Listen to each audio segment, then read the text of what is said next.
All right, folks, let's go ahead and let's start. Okay. All right. Well, let's just go ahead and start. All right. Let me just briefly go over what we have covered earlier. This is part of the series of indicators that we are covering. Let me start off first by saying that all indicators are lagging. Well, I generally don't use any indicators except for one to look for one particular setup.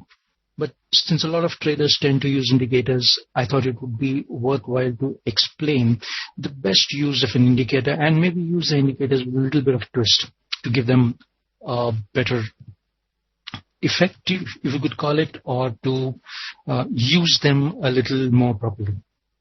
Right?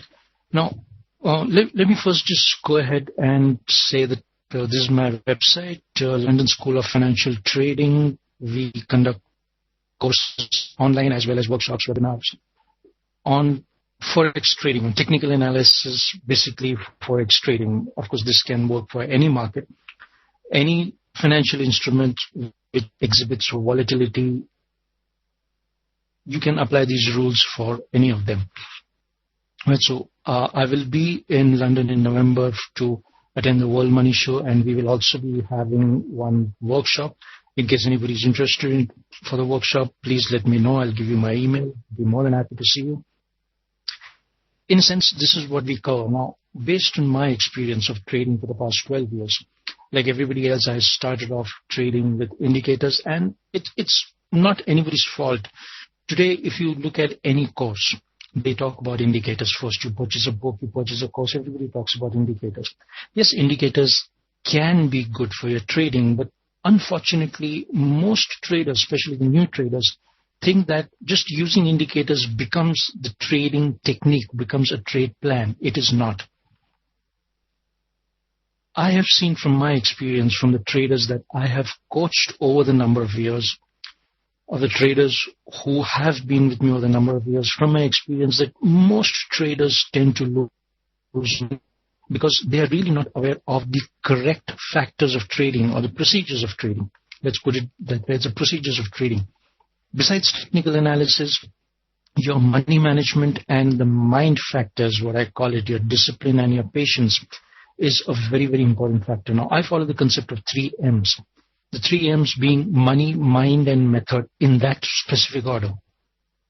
Now, if we distribute the trading procedure or a trade plan, excuse me, on a scale of 1:10, money management would take up about 5 parts. The mind factor takes up about 3 parts. And method, which is the technical analysis, what we are talking about today, takes up only 2 parts. Now, you see, the technical analysis is the least important part of your trading process.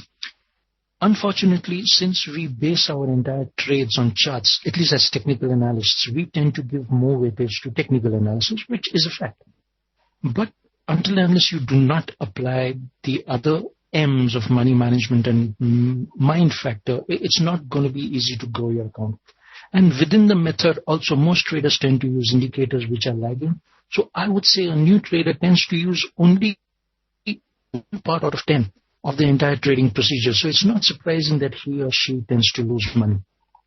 Like I said, initially I started off like this. Even I lost a lot of money initially. But it was based on experience. And today I want to put forward this experience to give the traders the correct approach, a proper path to it. There's a reason why we started off on the series of indicators. It's important to understand that all indicators are lagging. Now, just briefly, for those of you who have not attended the previous sessions, they have been recorded, some of them. You can find them. We went over the indicators like the Bollinger Bands, what is the best way to use Bollinger Bands, the RSI, what is the best way to use RSI, not as a simple oversold, overbought level or indicator, the slow stochastics. Now, this MACD, this is something which we are repeating because last time we had some technical issues. Now, MACD is a very popular indicator. A lot of traders tend to use it.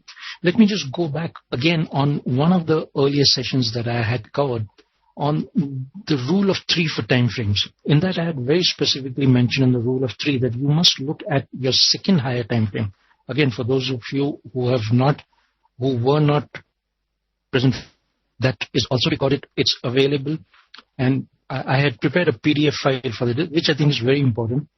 In case you do want that PDF, please feel free to send me an email at the end of the session. I'll give you my email.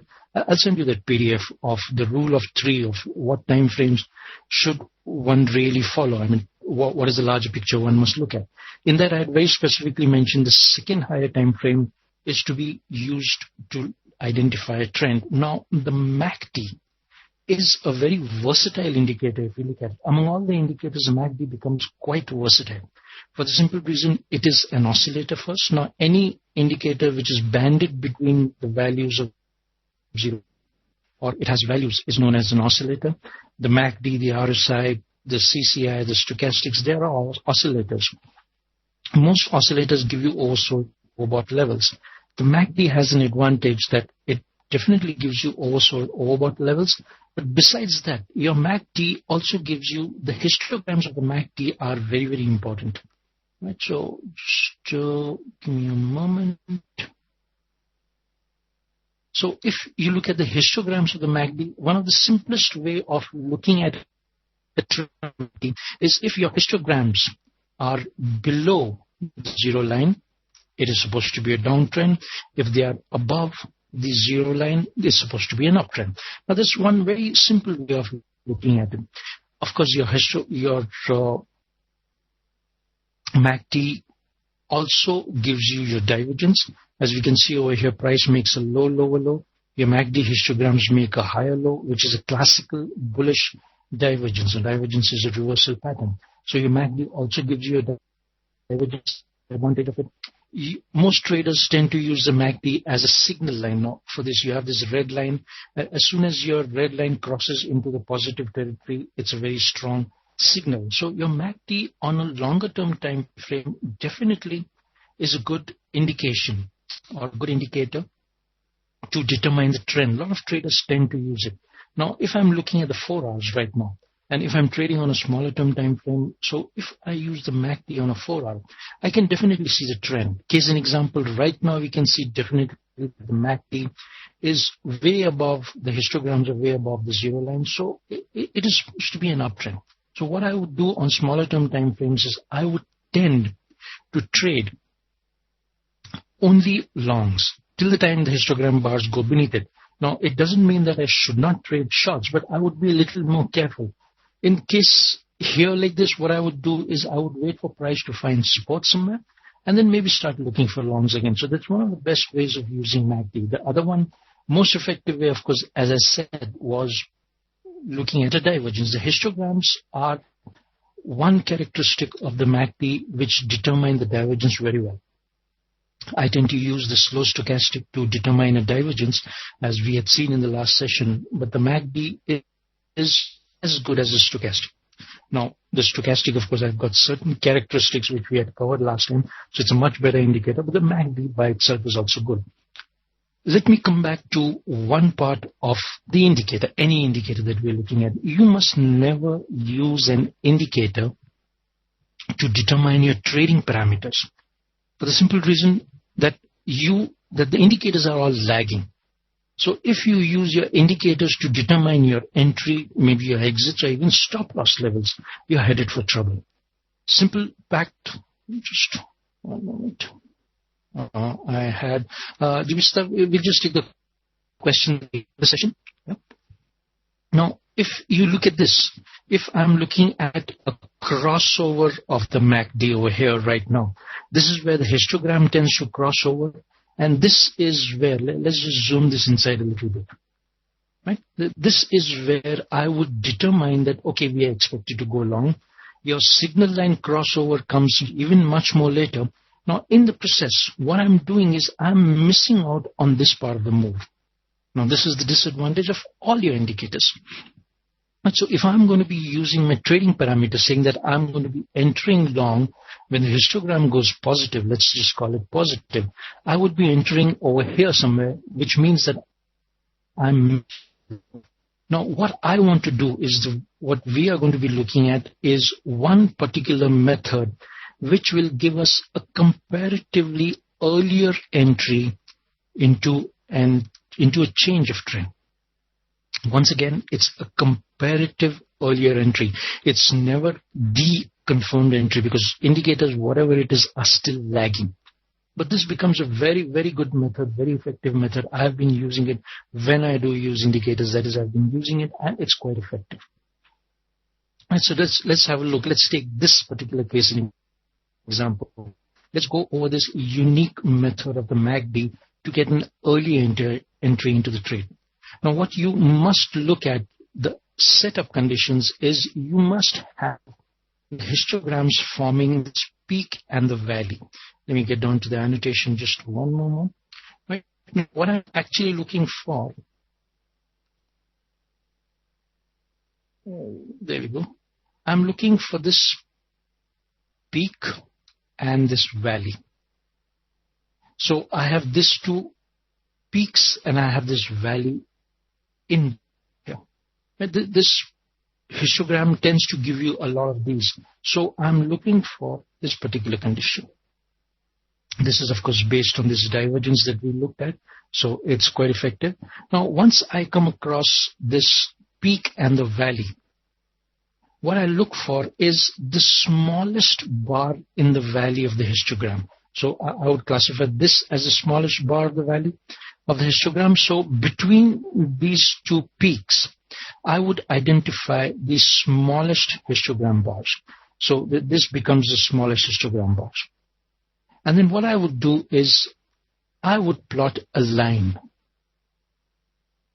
Let's do one thing. Let's plot a line over here on the low of the histogram. Right? Let's zoom this a little more inside so we can see it a little more clearly.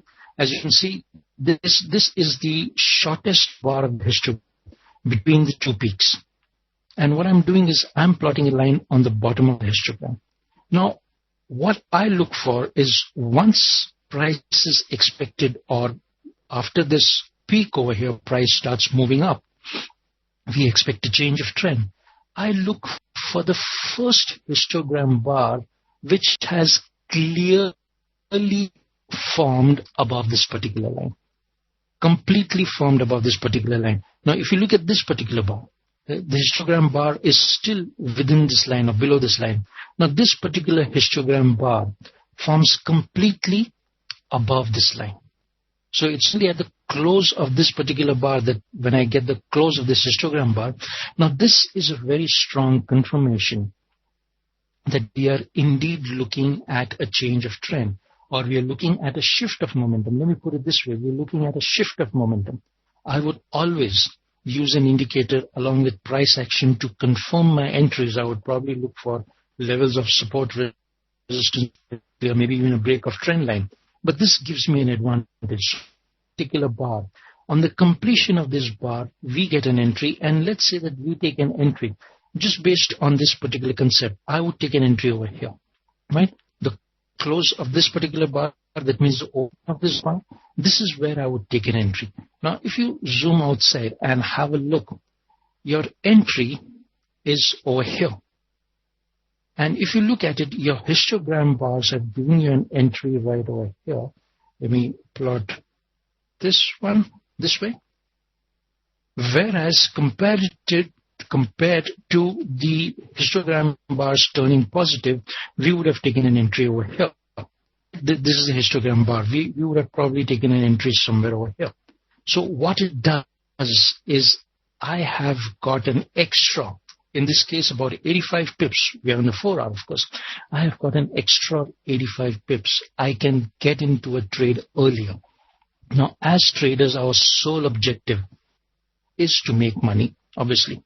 So if I have a system which gets me ahead of the crowd, which puts me at a distinct advantage that I can enter a trade earlier than the crowd, and when the crowd starts coming in, I can probably exit the trade, which is what professionals actually do. Right, so the histogram bars, if you use this method, gives you an excellent indication of an expected change of trend. Now, once again, this is where we had taken the entry. I would always confirm the entry with a break of a support resistance, maybe a break of trend line. Let's say I would plot my trend lines from here, starting from the highs, This is also one topic that we had covered earlier, how to plot trend lines correctly. This would be the most valid trend lines. Once again, if you're not familiar with it, you can go over the previous sessions. So break of trend line confluences pretty much with the histogram bar entry that we are looking at, and it gives me a strong confirmation. All right, let's have a look at a couple. Let's have a look at real life situations. Now, right over here, let's just zoom this inside and trade the hard right edge of the chart. As I've always said, it's very easy looking behind and saying that, oh, I could have done this when the price is already formed. But it's very difficult, or your true test as a technical analyst or as a trader comes when you don't know what the next bar is going to form. And you are basing your entire trades on the assumption that price is going to go somewhere. We are looking at high probability setups, right? Now, do we have a peak and the valley? Yes, we do. So we have this peak, and we can certainly call this as a peak. Now, let's zoom this a little more inside. What is the smallest bar of the histogram over here? Right? I would identify this as the smallest bar of the histogram. This particular bar. Let's plot a line over here. So we'll plot a line on the smallest bar of the histogram. Now, what I would look for is the next histogram bar. If I have a complete histogram bar, a next histogram bar, which forms completely below this line. It should not be above. Now, the last particular bar, this bar is also above the line. A histogram bar which will form completely below this. If that forms, then I would start looking for shorts. That would be my indication. Once again, I would rather confirm with a break of a trend line, but this is one place where you can really look at. This works on all time frames. It depends on whatever time frame you're looking at. Let's take it on a smaller term time frame. Right, the same situation, and let's see if we have currently. Do we have any bars over here? We certainly do not have a peak and the valley. Smaller term time frames, since price action, there's a lot of noise. You have a lot of valleys and peaks, which is why trading higher term time frames becomes a distinct advantage. Here, what I would expect, let's put it this way, that one would, if we are looking for a setup, the possibility or what we would look for is price forms a valley, and again forms a peak and then starts moving up. And on this peak, we would plot a trend line right over here. Wait for a histogram bar which forms completely above the trend line. That will be an indication to go long. Now let's just take the previous example. I can see some very nice peak over here. Right? Okay, can we not see a very nice valley between two peaks over here? Now let's zoom this inside and let's see if it would have worked. Once again, as I said, it's very easy to look behind, but the shortest bar of the histogram between or inside the valley is this one. Right? So this is the bar. Sorry, let's take it a little higher. Right over here. What is the first bar which forms independently below? So this is your bar which forms below. So this becomes my entry. So we take an entry at the close of this bar. So this is where we take an entry into the trade. And what happens? Does price move on? Yes, it does. So pretty much effective.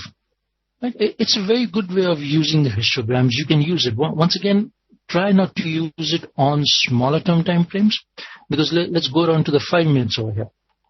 You can see that the peaks and the valleys are not really very clear over here because there's a lot of noise. I would prefer it minimum 1 hour and above. Even on 1 hour, sometimes it's really not clear. Higher term time frames. If you're swing trading, this is an excellent indicator, excellent way to use a MACD to get a comparatively earlier entry into a trend.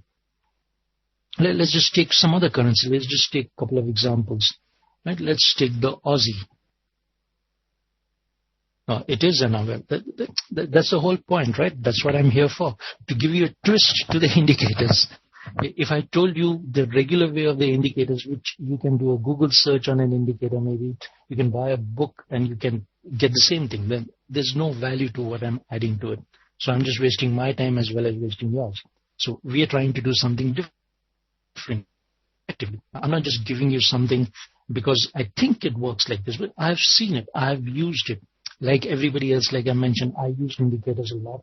I studied each and every indicator in complete detail, twisted things around here and there, and then realized that you really shouldn't, use indicators too much. And if you do, then take the best possible way, understand the characteristics of an indicator.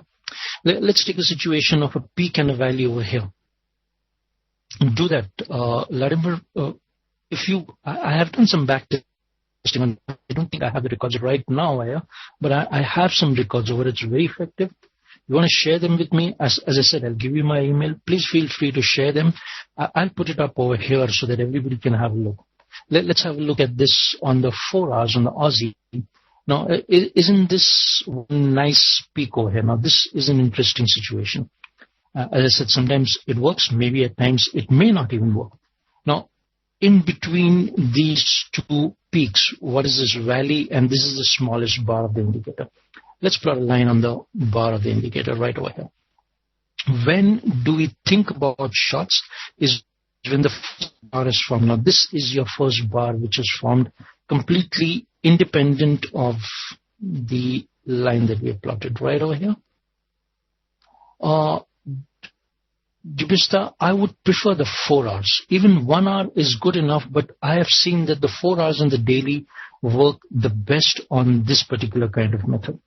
So if I'm trading the Aussie on the 4 hour, it's at this particular place on here that I would say that the momentum has turned bearish. Once again, folks, very straight about this. This is an indication. Now, I would not suggest that as soon as the histogram bars form independent of the line or completely above or below the line, you just jump into a trade. Always use a confirmation. Now, in this case, looking at the Aussie and the 4 hour, we can see by the histogram that price momentum has turned bearish, pretty much bearish. Right? Now, once price momentum has turned bearish, and right now the histogram bars have gone negative, but this is a place where we would have seen, I would have probably looked for a break of a trend line as a confirmation, which price is broken, which is good. And there's another thing which I always talk about is trend lines. We've got some nice break. So certainly on the 4 hour, the Aussie is in a bearish mode right now. Should we enter the trade? Depends on how you want to do it. You can wait for price to move up and find resistance somewhere, then take a shot. But your histograms right now are giving you the momentum has turned bearish. Now, that's one excellent way of using it. Let's have a look at this previous change to a bullish momentum. Right? This particular, this is an excellent peak and valley. When I have two peaks like this, this also is a nice divergence. It works best on a divergence. I can see price making lower lows. Your histograms making higher lows, which is a classical divergence. You can base your entries of your divergence on this one. So let's just zoom this inside. What is the shortest histogram bar? This is the shortest histogram bar. Let's plot a line on this one. Right over here. Let's take it a little down. There we go. And what is your confirmation? Your confirmation comes on this particular bar, which is the first independent histogram bars to form above, completely above the line. So this is my bar. Give me a moment. Right over here. So if we take it to the entry, this becomes your entry into the trade at the close of this bar. So this is your entry into the trade. Now, if you zoom it over here, if you would have taken an entry over here, obviously keeping a stop below the lowest low, logical place to keep a stop. Look at this nice ride. What you would have got earlier is your histogram bars turning positive here. So you would have at least got this much of a price movement extra. And as a trader, believe me, these are the edges that I look for. Something that gets me into a trade earlier than the crowd with a confirmation, not because I think that it's doing well, but technically feasible solution, technically feasible situation. All right. So that's was it about, folks. Pretty interesting way of using the MACD. As I said, please please try and use it on higher term time frames. Smaller term time frames, there's too much noise on price. The peaks and the valleys form quite a bit. They're not really very clear. 1 hour and above is ideal. 4 hour is the best I've seen from my experience. Best way to use the MACD and get an early entry. With swing trading, the price movements can be pretty strong on a 4 hour. You can really catch a good trend. Case in example here, if you would have caught the Aussie, you would have ridden the trend right to the top, which is a huge move. All right. So, as I mentioned, Mr. 5 minutes, not really suitable for it because too much of noise on it, too much peaks and valleys, it gives you kind of a false thing. All right, folks. So I think we can stop the recording here for some time. Should not be an issue.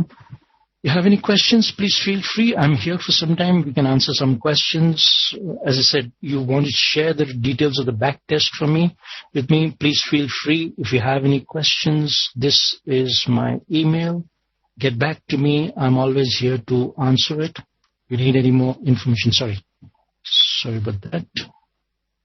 My email.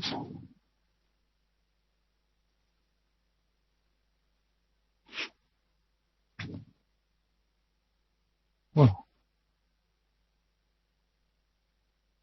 I'm typing it out. Just give me one moment.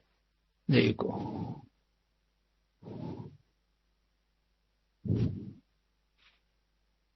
It is Bista. It is usually for longer. I trade on the longer term time frames. That is the reason why I have designed or I use these methods on longer term time frames. Well, there you go. That's my email address. Anytime you have any questions, feel free to get back to me. For those of you folks who are in UK, first week of November, I will be at the World Money Show.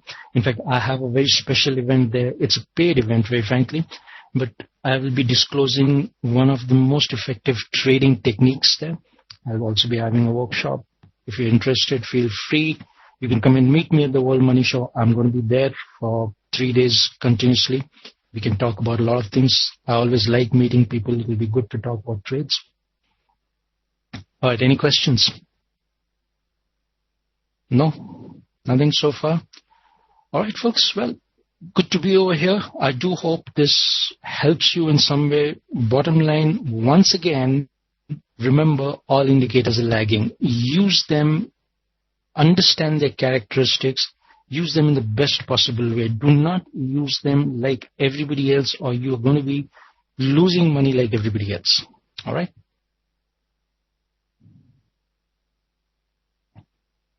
You're welcome. Welcome, Bista. I'll see you around, folks. Have a good trading week. Have a good weekend. I'll see you probably next week or maybe week after that.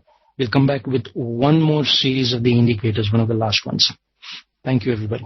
Thank you for being here. Really appreciate it.